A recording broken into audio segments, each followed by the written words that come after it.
सद्गुरुवे नमः। आज के इस विचार मंथन में हम बीजक की रमेनी 78 क्रमांक की लेने वाले हैं। रमेनी 78। मानुष जन्म चुके वो अपराधी, मानुष जन्म चुके वो अपराधी, यही तन फेर बहुत है साजी, यही तन फेर बहुत है साजी। कबीर जी कहते हैं, अगर यह नर्तन, यह शरीर अगर चूक गया साधना भक्ति से कल्याण के लिए, अगर चूक गया तो दोबारा नहीं मिलेगा। अगर मोह माया ये धन दौलत संपत्ति आदि में अगर मन लगा लिया और ये मेरा है, ये घर मेरा है, ये शरीर मेरा है, ये रिलेशनशिप जो है, रिश्तेदारी या मेरे बच्चे, मेरी बीवी, मेरा यो पद,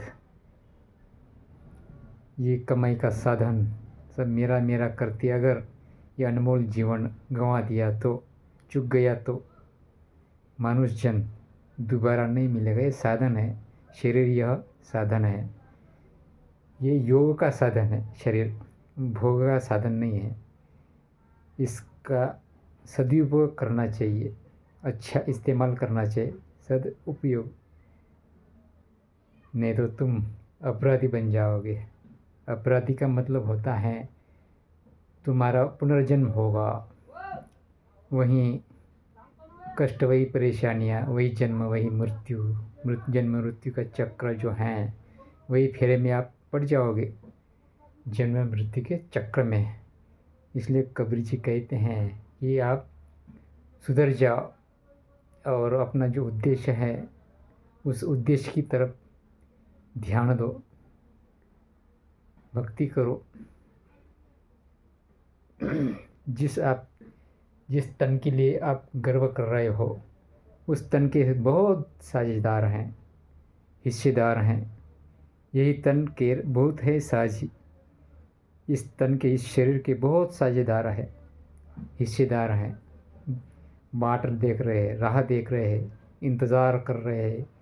ये शरीर अपने अपने उद्देश्य के लिए, ये तुम्हारा शरीर, इसके साझेदार कौन है? अगले जो उपाय में बताते हैं कबीर जी। तात जननी कहे पुत्र हमारा, तात जननी कहे पुत्र हमारा। इस शरीर से स्वार्थ रखने वाले, लालच रखने वाले, मतलब रखने वाले जो पिताजी है, जननी यानी माताजी है, माताजी पिताजी, अपना स्वार्थ है तभी वो कहते हैं मेरा बेटा, मेरा पुत्र, ऐसे कहते हैं। अगर स्वार्थ ना रहा होता तो पूछते भी नहीं, देखते भी नहीं। अगर स्वार्थ न रहा होता तो माताजी पिताजी कहते हैं कि मेरा बबुआ, मेरा बेटा, मेरा बिटवा, मेरा पुत्र। तात जननी कहे पुत्र हमारा। इस शरीर को माँ बाप हमारा पुत्र कहते हैं और साधक कहता है कि मेरा शरीर, साधक कहता है कि मेरा शरीर, और माँ बाप कहते हैं कि उस शरीर के जो पैदा करने वाले हैं वो कहते हैं कि मेरा बेटा, ये कहता है मेरा शरीर। किस किस का है? हिस्सेदार हो गए ना, माँ बाप हो गए हिस्सेदार। जब तक स्वार्थ है तब तक पुत्र का रिश्ता है। स्वार्थ जानी किन्नी प्रतिपारा, इसी स्वार्थ से स्वार्थ का उद्देश्य पूर्ति करने के लिए, स्वार्थ का जानने के बाद कितना स्वार्थ है, क्या किस प्रकार का स्वार्थ है, और वो स्वार्थ पूरा हो जाएगा। स्वार्थ पूर्ति के लिए वो कहता है कि मेरा बेटा है, अगर मैं इसे पालन पोषण करूँगा, प्रतिपालन करूँगा तो मुझे बुढ़ापे में मुझे पोसेगा, पढ़ाएगा, प्रतिपाल करेगा, मेरी सेवा करेगा। इस प्रकार का उनका स्वार्थ रहता है माताजी पिताजी का। स्वार्थ जानी के प्रतिपालन करते हैं। स्वार्थ जानी किन प्रतिपारा, अपना खुद का स्वार्थ जानकर बाल बच्चे का पालन पोषण करते हैं माताजी पिताजी। अगली पंक्ति में कहते हैं कबीर जी, कामिनी कहे मोर पियू आही। कामिनी ने वासना युक्त जो स्त्री होती है, कामिनी कामना युक्त जो स्त्रियां होती हैं, उसका भाव क्या होता है कि ये मुझे मेरा प्रिय है, मेरा सज्जन है, मेरा सज्जनवा है, ऐसा कहते हैं वो कामिनी। मेरा प्रियतम है, सज्जनवा है, सजना है, मुझे चाहिए, ऐसी कामिनी कहते हैं। मेरा पियू है, मेरा प्रिय है। कामिनी कहे मोर पियू आही, बागिनी रूप गिरासा चाही। और वो कामिनी किस प्रकार के हैं? वो बागिनी रूप लेकर हैं, घास लेने के लिए वो तैयार है। गिरासा यानी ग्रास का अपभ्रंश गिरासा, वागिनी रूप गिरासा चाहिए। उसकी चाहत क्या है? घास लेना, लूटमार करना, फंसाना, रुपया पैसा लेना, अपना कामिनी रूप बताकर अपनी कामनाओं को पूर्ति करने के लिए वो बागिन का रूप लेती हैं, उसके सज्जनवा को फंसाने के लिए। अब ये तीसरा और आ गए हिस्सेदार, साझेदार। कौन? कामिनी। माता पिता तो हो गए, अब कामिनी, उसकी बागिन की स्वरूप की, बागिन रूप की कामिनी। सूत कलत्र रहे लो लाई, सूत कलत्र रहे लो लाई। पुत्र जो हैं वो भी अपना जियरा लगा के रखते हैं कि मेरे पिताजी कमाई कर रहे हैं और ज़्यादा संपत्ति जुटा ले तो अच्छा रहेगा। देखो ये और साझेदार बढ़ गए। सूत कलत्र, सूत यानी पुत्र, सूत का मतलब होता है पुत्र। सूत कलत्र रहे लव लाई, लव लगाते हैं, जियरा लगाते हैं। यम की नाई रहे मुख बाई। सूत कलत्र यानी पुत्र और पत्नी भी, पुत्र और पत्नी भी जियरा लगा के रखते हैं कि ये हमारे लिए बहुत संपत्ति जुटाएगा। जिस प्रकार यम मुंह पखार कर रखता है, मुंह खोले रहता है, उसी प्रकार पुत्र और पत्नी भी यम के समान मुख खोले रहते हैं। यम की नाई रहे मुख बाई। आगे की पंक्ति में कहते हैं कबीर जी, काग गिद्ध दो मरण विचारे। मरण का चिंतन करते। काग यानी कौवा, गिद्ध यानी गिद्ध। कौवा और गिद्ध ये भी, ये शरीर कब नष्ट होगा, हम इसके गोश्त खाएंगे, ऐसे काग और गिद्ध कहते हैं। काग और गिद्ध तो कोई भाषा नहीं आती, लेकिन ये बोलने की पद्धति है, ये बोलने की पद्धति है कि बोलने की परिभाषा है इस प्रकार की। तो काग और गिद्ध भी ललचाए हुए इस शरीर के लिए, इस साधक के शरीर के लिए। ये साधक कहता है कि मेरा है करके इसका संगोपन कर रहा है, इसे नटवा कर रख रहा है, इसका पालन पोषण कर रहा है, इस प्रकार का प्रतिपालन कर रहा है। तो इसकी भी और दो हिस्सेदार बन गए। और पक्षी जो हैं, काग और गिद्ध, दो मरण विचार है। वो सोचते हैं ये शरीर कब मरेगा इसका, हम कब ये गोश्त खाएंगे इसकी, इस बारे में वो चिंतन करते हैं, मरण का विचार कर रहे हैं। सीकर स्वान दो पंत निहारे, सीकर यानी सियार, सियार और कुत्ता ये दोनों उस मार्ग को निहार रहे हैं, बाट देख रहे हैं, राह देख रहे हैं, ये कब मरेगा, ये शरीर कब छोड़ेगा और हम कब खाएंगे, इस राह को जो रहे हैं, देख रहे हैं। इस प्रकार ये शरीर के, ये नश्वर शरीर के बहुत साझीदार है, हिस्सेदार है। सीकर श्वान दो पंत निहारे। अगले पंक्ति में कबीर जी कहते हैं, अगिन कहे मैं ई तन जारो। और देखा पंचमहाभूतों में से अग्नि भी कहने लगी, मैं इस शरीर को जला डालूंगी, मैं इसको मेरे इसमें संभाल लूँगी, मेरे अग्नि में, अगन में मैं संभाल लूँगी। ये कब मरने वाला है, इसकी राह देख रही है अग्नि। अग्नि भी हिस्सेदार होगी इस नश्वर शरीर के। तो जिसको मेरा मेरा कह रहा है, मेरा रूपवान शरीर, अरे ये तो परिवर्तित है, मिट्टी में मिलने वाला है, इसके साझीदार देखो कितने ढेर सारे हैं। तो इसका अहंकार मत करो, इसका गर्व मत करो। आगिन कहे मैं इन तन जारो, पानी कहे मैं जरत उबारो। इस जलते हुए शरीर को मैं उबार लूँगी, मेरे में संभाल लूँगी, ऐसा पानी कह रहा है। धरती कहे मुही मिल जाई, धरती कहे ये मेरे इसमें समा जाए, ये शरीर, ये नाशवान शरीर इसका, ये कब मरेगा, मेरी इसमें समा जाए। धरती कहे मुही मिल जाई, पवन कहे संग ले उड़ाई, पवन कहे संग ले उड़ाई। और हवा क्या कहती है इस साधक का शरीर देखकर कि ये कब ये छोड़ेगा शरीर, मैं कब उड़ा कर ले जाऊँ इसे। हवा भी ये कह रहा है, हिस्सेदार देखो कितने ढेर सारे हैं इस शरीर के। पवन कहे संग ले उड़ाई, तेही घर को घर कहें गवारा। तो इसको इसी प्रकार इसके जो इतने हिस्सेदार है, इसी को भी अपना मेरा घर कह रहा है, मेरा शरीर, मेरा सब कुछ।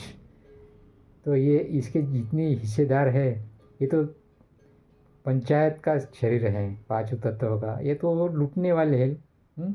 इसकी लुटिया जो लूटने वाले, लूटमार करने वाले जो हैं हिस्सेदार, वो तो राह देख रहे हैं काल बनकर। और उसी घर को तो मेरा घर कह रहा है, मेरे शरीर को मेरा घर कह रहा है। ये तो छूटने वाला है, तो कितना भी संजो कर रख, ये काल उसे खा जाएगा। और इसके हिस्सेदार बहुत सारे, ढेर सारे। ये अलंकारिक भाषा में कहा है कि तू अहंकार मत कर, ये साधन जो है शरीर, ये सधवा ले, अपना जीवन का उद्देश्य प्राप्त कर ले, इसलिए ये शरीर रूपी साधन आपके काम में आएगा। और तू फिजूल के मोह माया में लिपट कर फंस रहा है, अपना ध्येय भूलकर अपने स्वरूप लीन में जाने के बजाय, स्वरूप अवस्था में जाने के बजाय, अपने सहज समाधि में जाने के बजाय अब माया में मोहित होकर रह रहे हो। सावधान हो जाइए, कबीर जी कहते हैं। तो इसकी इतने हिस्सेदार है। सो तन तुम आपन के जानी, विषय स्वरूप भूलियो अज्ञानी। तुम विषय के पीछे मत भागो, जो इंद्रिय के विषय हैं पंचवेश, शब्द स्पर्श रस रूप गंधे। शब्द स्पर्श पंच ज्ञानी इंद्रिय के पंच विषय जो हैं, इसके पीछे पीछे मत भाग, ये आपको फंसाएगा। इससे इस इंद्रिय को नियंत्रित रख, इंद्रिय का दमन कर, तभी आपका कल्याण होगा।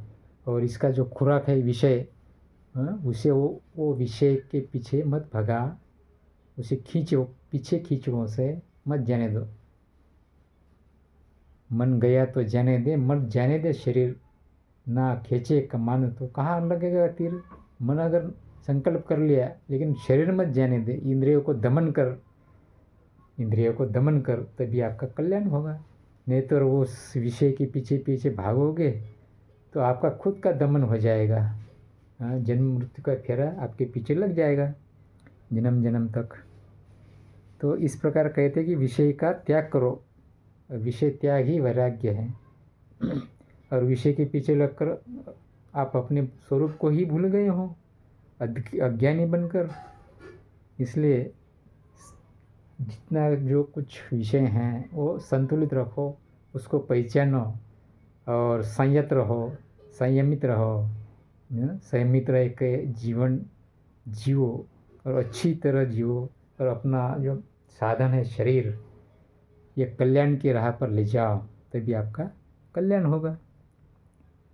उसके बाद कहते हैं कबीर जी साकी में, साकी का जो भाग है रमेनी में जो साखियाँ आती उसमें, इतने तन के साजिया जन्म भरी दुख पाए। ये शरीर इतना है कि बहुत दुख मिलता है, जन्म भरी दुख ही दुख है, इसके साझेदार बहुत है। विकारग्रस्त हो गया शरीर, बीमार हो गया, इसे दवा पानी चाहिए, खाना पीना असंतुलित हो गया तो बीमार पड़ जाता है आदमी। सब संयमित चाहिए शरीर केवल अपना उद्देश्य साध्य करने के लिए हैं। ये पेट भरने की, केवल पेट भरना ये उद्देश्य नहीं है। विषय का आसक्ति, विषय के पीछे लगकर अपनी तृप्ति करना, मन की तृप्ति करना, ये अपनी भक्ति नहीं है। मन को वैराग्य बनाना, मन को वैराग्यपूर्ण बनाना, विषय से अनासक्त होना और संतुलित जीवन जीना, संयमित जीवन जीना, तभी अच्छा है। नहीं तो आपका कल्याण नहीं होगा, क्योंकि इतने साझेदार हैं, दुख भरा शरीर हैं, व्याधि भरा शरीर हैं, सब दुखमय हैं। तो इसका केवल कल्याण के लिए इसका इस्तेमाल कीजिए। और उधर भरण तो चल रहा है, भूखा कोई नहीं रहता। चेतत नाई मुग्ध नर बौरे, नर यानी मनुष्य को कह रहे हैं कबीर जी इस साखी में। अब चेती लो, जाग जाओ, सावधान हो जाओ। अगर तुम नहीं चेतोगे तो तुम मूर्ख के समान रह जाओगे। तुम तो माया में मोहित हो गए हो, मुग्ध नर यानी मोहित हो गए हो। आप इस विमोहित होकर पड़े हुए हो, उस मोह से विन्मुख हो जाओ, मोह मुक्त हो जाओ, तभी आपका कल्याण है। पागल जैसे विषय के पीछे मत लगो, पागलों के जैसे। यहाँ फटकार रहे कबीर जी कि चेतत नाई मुग्ध नर बोरे, तुम बोरे हो गए हो, मुग्ध हो गए हो विषय के पीछे लगकर। तुम सावधान हो जाओ और निर्मोही बन जाओ, तभी आपका कल्याण है। मोर मोर गोहराए, मेरा मेरा कह रहे हो, ये मेरा वो मेरा है, सब कुछ मेरा मेरा है, हाँ? आप बता रहे हो, इसमें आपकी हानि है। इसलिए कबीर जी कहते हैं रमेनी 78 में कि किस प्रकार इस शरीर के साझेदार कौन कौन हैं वो बताते हैं। और आप इसके पीछे लगे हों कि मेरा शरीर माया में फंस रहे हों, माया में लिप्त करके लिप्तायमान करके माया में विलेपन करके आप फंस रहे हों। विषय का त्याग करो, वैराग्य बनो, संयमित जीवन जियो, संतुलित जीवन जियो। ये शरीर ये साधन है, मुक्ति का साधन। इसके शरीर के बगैर मुक्ति मिलती नहीं। एक बार मिलता है शरीर, दोबारा नहीं मिलता। इस शरीर का सदुपयोग जो है, अच्छा इस्तेमाल मोक्ष के लिए है, माया के लिए नहीं है। माया काम के लिए जो उधर भरण जितना चलता है उधर निर्वाह का, वो तो चलेगा ही, लेकिन मुख्य उद्देश्य है कल्याण प्राप्ति करना। वो इस शरीर में रहकर ही होता है। बाकी योनियाँ अज्ञानवश योनियाँ हैं, उसमें आप कुछ भी कर नहीं पाओगे। एक बार ये मिला हुआ स्वर्ण क्षण है, ये जो शरीर है दोबारा नहीं मिलता। यही कबीर जी रमेनी 78 में कहते हैं इस प्रकार आज का विचार मंथन का जो समय है, सत्संग है, यहीं समाप्त होता है। सद्गुरुवे नमः। साहेब बंदगी।